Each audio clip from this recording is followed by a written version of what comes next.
We're going to do our best. I am Michael Vaughn, an academic technologist over at Academic Technologies in App State. My colleague Suzanne Edmonds helped me originally create this presentation, and she unfortunately could not be here today. In terms of what we did at App State to try and revitalize our training efforts, I want to take a quick look at where we were. So Suzanne and I started in February of 2024 last year. So we looked at a 3-year window prior to us starting to see what happened. This is far enough ahead that it did not capture the outlier that was COVID, but also cut off right before we started. During that time, our department offered 39 courses. Out of those courses, they offered 96 total training sessions.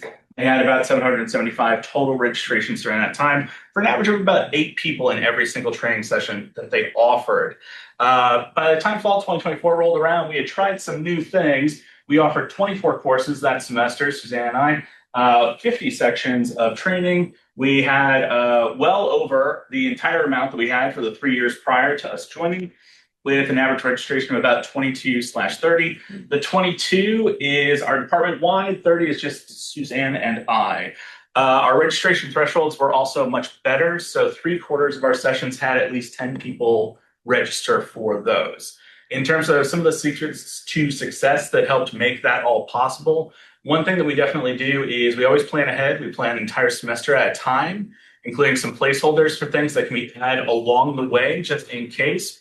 This is a very resilient strategy for us. It helps us with marketing.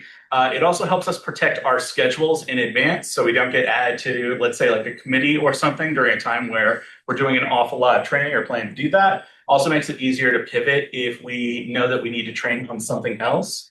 We are also very aggressive with our marketing. We do a ton of different marketing stuff, including but not limited to Google Group posts. We are a Google campus. The nice thing about Google Group posts is they send an email to everyone in the group. So that is an easy way for us to get a hold of a lot of people. There's a special group from University Communications that is managed. If we send a message to them, they send it to the entire campus in a digest once a week.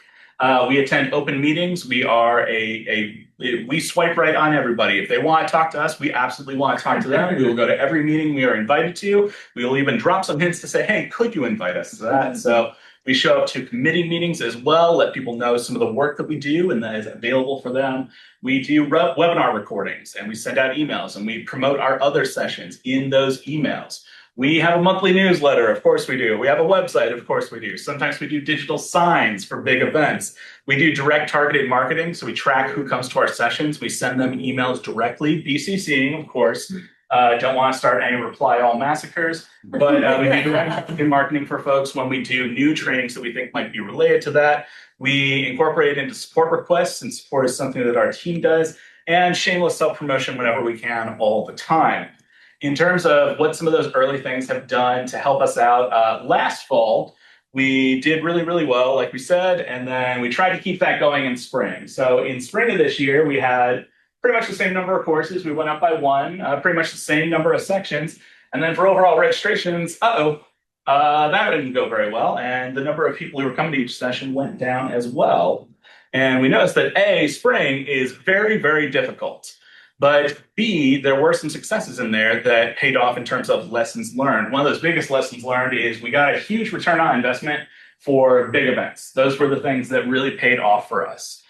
These are single-day multi-section training events. We call ours the Academic Technology Learning Lab, which is a day where we have 6 to 8 different trainings, all back to back to back to back, fully online, all recorded.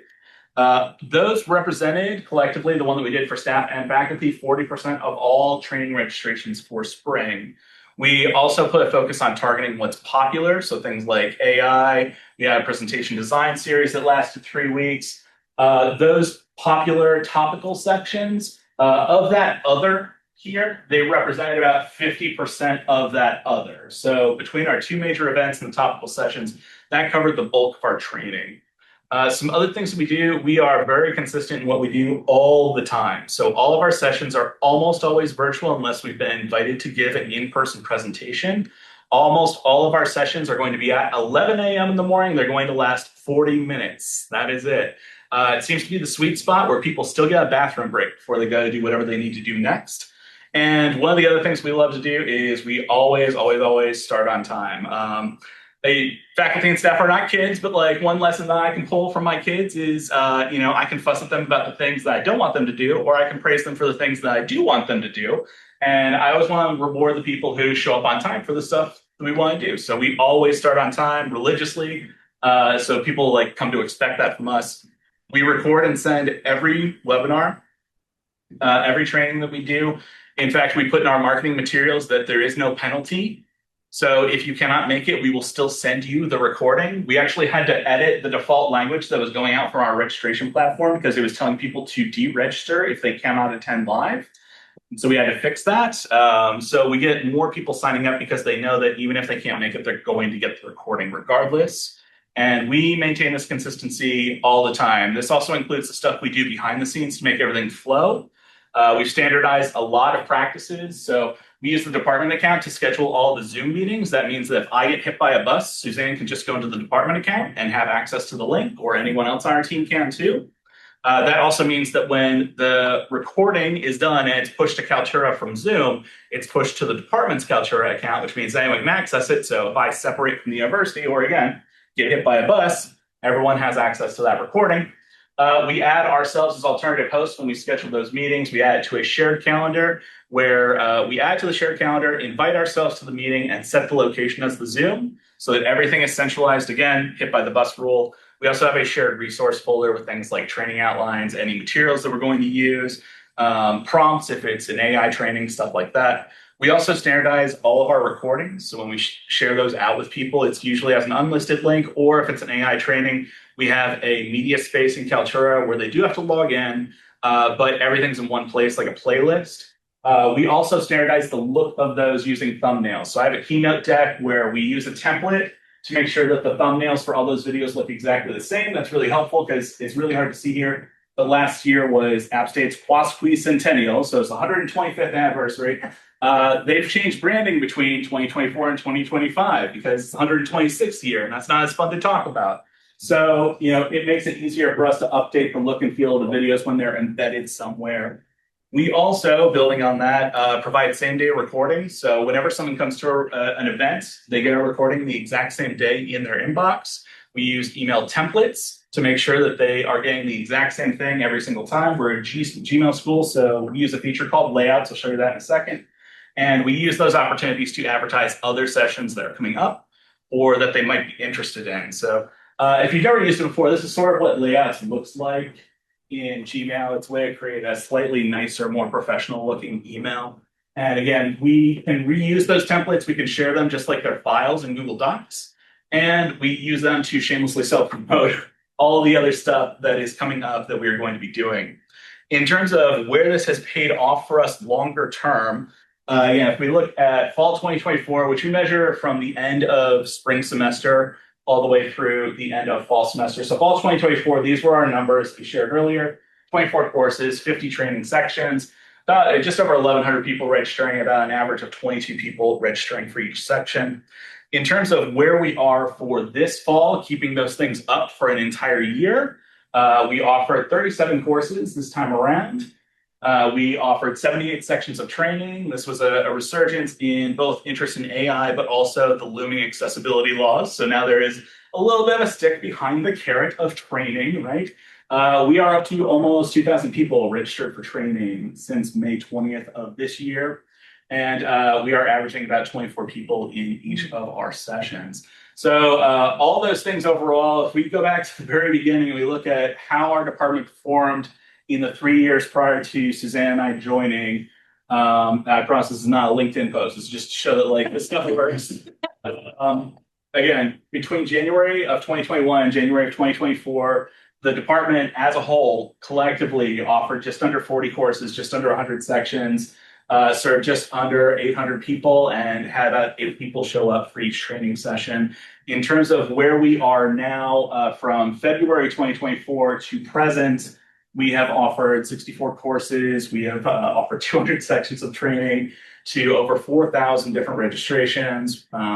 Only 3,600 people even work at App State, so we've got some overlap there, which is good, and an average of 20 people showing up. And since we do record those, and people always say, do people actually watch the recordings? It turns out they do. We have about 1,000 views on all of those recordings so far. So I think I managed to do it and with 15 seconds to spare. So this is standardized training. That's why we make it work. Um, and we are always happy to talk about anything that we've come up with along the way or any other strategies. But I have a question. What do you find are the most well attended session types? Are you talking about a specific tool or a specific teaching strategy that can be helped with technology? What is most popular? Right now, it's tools with practical applications attached to those tools. The things that we always expect to be most popular, we try and time out our gradebook trainings as an example for around midterms or early semester when we're getting a lot of gradebook questions. Those are the most poorly attended sessions that we get. So we have shifted over towards producing materials instead as a replacement for live training and more asynchronous stuff that's hyper-focused. Yep. But yeah, the folks who want to know what is this tool and how would I specifically use it, those are really popular right now along with the accessibility sessions. In terms of registrations, is that including physical presence or people sending their AI Fireflies? We block those. They are blocked campus-wide. You cannot send an AI assistant. We do let people use Zoom's AI companion. So we enable that for our meetings, and if someone requests a summary, we send it out.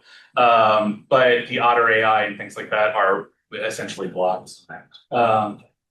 Do you track in terms of a particular demographic, academic rank or department, that are your normal registrants or your highest attendees for these workshops? That's an excellent question, and part of the reason I'm advocating for a different event registration system. We use something called Workshop Scheduler, but it's something that a guy who doesn't even work at App State anymore built 7 years ago, and it doesn't give us the granular detail that we would want based off some of the work that I've seen you all doing at UNC Charlotte. And so until we get a better registration system, it's harder to pull that information. So this is how many people registered. We look at the views as a way to figure out how many people watch those recordings. And then in Zoom, we get reports for how many people attended live.